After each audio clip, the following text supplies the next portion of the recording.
today, and today, as you can tell by the title, we're going to go over the top 5 reasons you're probably not losing weight, at least in my case. Other people, it might be different reasons, but these are some of the biggest mistakes that people make and don't even know that they're making it. And this is actually why I hit my plateau so hard and for so long. Again, I've been plateaued for 2 years. I'm doing 30 days of not weighing. That's part of one of the reasons I haven't been losing weight. But, and this is a major but, that is because I weigh myself every day and then I'll start eating again. That's not the top 5 that most people struggle with. That's just one of mine. However, it's not going to be in this video. So, extraneous information. All right, let's get into it. I wrote it down today so that I wouldn't be completely like, something. All right, so the first one that I have is that you have started a fad diet. Any diet that's not a maintainable lifestyle is a fad diet. I actually have a personal experience with this whenever it came to Ideal Protein. I lost 20 pounds in a month. A month on Ideal Protein. However, whenever I got back to eating normal, I put 27 back on. And you want to know why I lost 25 pounds in a month? Because it was a very faddish diet. I mean, it was through a medical clinic, but it was very, very restrictive.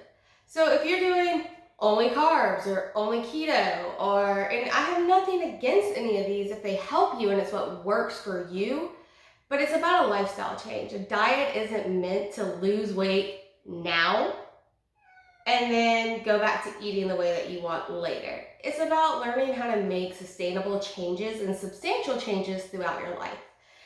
Second one is going to be a lead off of the Ideal Protein, restriction. You're going too hard too fast. Whenever I say Ideal Protein was absolutely restrictive, I mean that it actually would not allow me to have balsamic vinegar. There's no fruits, only certain vegetables, and you drink these like protein shakes or had this mix, whatever it was that they had. And let me tell you, their chicken noodle soup that they had made me want to gouge my own eyes out. Like, it was torture. It was foamy. There was really no sodium in it. It was just all protein and processed protein. It was not fun. And it was 1,000 calories a day. Anytime you're going to restrict yourself like that, especially if you're a beginner and you go straight from eating fast food and junk food every day to, I'm only going to eat meat and vegetables and nothing else. I eat majority meat and vegetables and nothing else. But, and this is a big but, that took 2 years to cultivate. It took a long time to learn what foods I liked, how to cook them, how often I could handle eating them. I always start really strong at the beginning of the week, and by Thursday or Friday, I'm tired, I'm done with the week, I'm done with work, and I do not want to see another piece of broccoli. I actually want to assault you with broccoli at that point, like just chunk it at you and be like, what's this? Where's the food? What are you thinking? Do I look like I'm a vegetarian? No offense to vegetarians, but I'm not. Like, I want food. I want fatty, cheesy pizza. I had some last week. And I still lost 2 inches off my waist. It's completely possible to do it, but if all you do is deprive yourself, then the second that you actually get food back into your system that you really, really used to thrive on, is the second you'll start to binge, overeat, or just say, I give up because it's not healthy like I thought it should be. The next one I have is you're eating more than you think.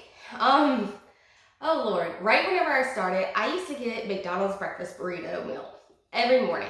It was my favorite meal. It was what I truly enjoyed eating, especially with my anxiety in college. I would get it all the time. Like, I actually had to go to therapy to learn how to eat other foods to handle my anxiety instead of just that. And whenever I say you're eating more than you think, so I logged that meal. I'm thinking it's 400 or 500 calories, not too bad, right? It's 750 calories without the soda. For 2 burritos and a hash brown. For 2 small burritos and a hash brown. That's a lot of calories. Not only that, I was snacking all the time because I was like 5 meals a day, 5 meals a day. The thing about it is that's 5 planned meals a day. You know how much you're getting, you know how many calories are in it, and you strategically plan those out. That's something that you thought about. I'm gonna put this in my body. This is going to allow me X amount of calories for the next couple of days, times, whatever. I say days, for the rest of the day. So start logging what you snack. I mean, I started to log my snacks, and even to this day, my main meals, my 3 meals, I basically eat 5 meals a day. So my main meals are usually 200 to 300 calories. So times 3, that's 900, and I usually get 300 to 600, depending, calories in my snacks alone. These are all planned out, these are all spread out, and that's actually a really good tip, is to log before you eat. That was one of the number one things that always helped me, is to know what I plan to eat the next day so that I was ready, I was prepared. The day could throw whatever at me, and it also allowed me to move calories around. So if someone came in with donuts and I really wanted the donut, I could cut out my protein shake. I'm not saying that a donut is more nutritious than a protein shake. I almost said healthier or better, but remember, we're not assigning that to food. I'm not saying it's more nutritious. I'm just saying I want this over that, and I'll suffer being hungry if that comes to that. So we'll move on to number 4. Number 4, you're overeating your fats. I actually lost 70 pounds on keto. Again, I put some of it back on. And then I just got stuck and plateaued. And I was so terrified of carbs, to the point that I was like, well, if I'm gonna eat a carb, I'm gonna eat a bad carb. But anyway, back to the whole entire thing. You're overeating your fats. That drizzle of olive oil is probably closer to half a tablespoon. 1 tablespoon of olive oil is 120 calories. That 2 tablespoons of salad dressing might be 3 to 4. I'll never forget, I always like to just stick a spoon in peanut butter and eat it. I love peanut butter.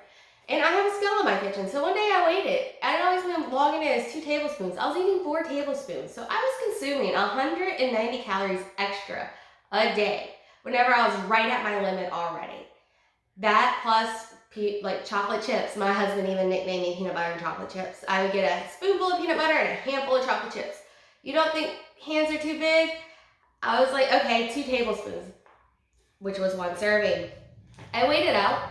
It was 2.5 servings. So I was now consuming an extra 350 calories a day. And this is why I wasn't losing weight, because while I was eating just at the maintain point for me, I wasn't eating below what I actually needed to lose weight. And number 5, this one's something that I've really been working on personally, is you're overestimating your exercise. In almost all my videos, you'll see that I wear a Fitbit, and it automatically adjusts my calories based on expenditure that day. So if I'm targeting 1,500 and my Fitbit says that I burn 3,000, it'll give me an extra 700, and I would eat them. Not only am I already probably eating more than I think because I wasn't measuring everything, I'm now eating more plus what I thought I burned, and I might have only burned 400. I don't know how accurate my Fitbit is for my actual burn and my heart rate. At that point, of course I'm gonna put on weight or put on weight or gain weight, because I'm eating so many extra calories and I'm assuming that I'm actually burning them when I'm not. So those are my top 5 reasons that you are not losing weight. And my top tip of anything is to log. Log. Measure and log. Measure, log, measure, log. You don't have to weigh out all your food, especially if you have a substantial amount of weight to lose. But do understand that, especially when it comes to your oils, your fats, your cheeses, your dairy, you need to know how much you're actually getting. Because whenever you overdo it on oil, 1 extra tablespoon of olive oil is 120 calories. 2 extra tablespoons of peanut butter is 190 calories. You can easily go from being at your 1,500 calories that you thought you were eating to actually eating over 2,000 in 2 to 3 meals. Easily, just by not measuring your fats. So that is my tip for the day. These are the top 5 reasons that I've plateaued, and this is how I'm combating it, is to combat each and every reason that I have for plateauing and having a solution for it.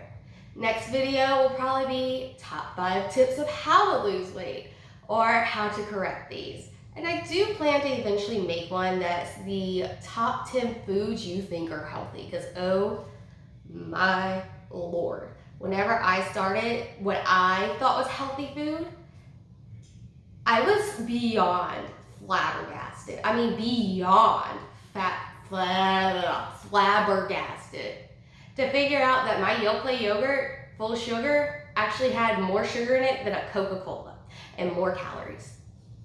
This is supposed to be healthy. Yogurt's healthy. Not always. We'll get into that next time. As far as my setup, as you can see, I moved. I know that it's probably a little more echoey. I am completely doing this on my phone. I do plan to eventually actually purchase some equipment, and I have nothing to edit it on right now because we only have one computer in the house and it's not easily accessible to me. The husband's talking about upgrading it, so hopefully next month or in the next month and a half, I'll actually have some editing software and another computer. As far as anything else, leave me a comment in the comment sections about what you think, or if this is helpful for you, or if you dislike it. But please thumbs up, subscribe, and come back for more.